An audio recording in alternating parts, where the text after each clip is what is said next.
And we're back to learning Illustrator, and here day 185.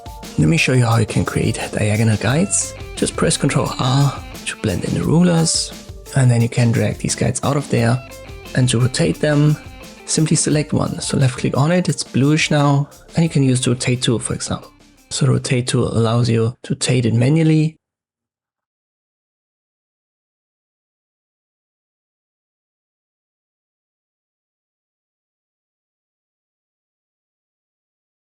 But keep in mind, you cannot just hover over the second one and left click drag. The one that's highlighted will only be rotated. But if you don't want to do it manually, but you need a specific value, just use the transform menu right here. Once more, it's important that the guide is highlighted so that it's selected, and then you can just rotate it over there.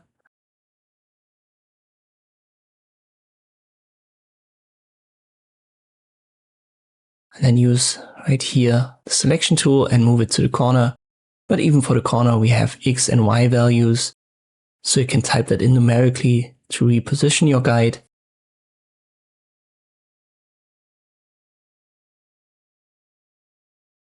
And in this specific case, it should actually be position 0, 0. That puts it to the top left. So let me set it to 0, 0 in pixels, 45 degrees.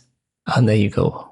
If you wanted to rotate the second one, we've got the selection to active. I simply left click on it. So this horizontal guide right here. Then I use the rotate menu and I reposition that.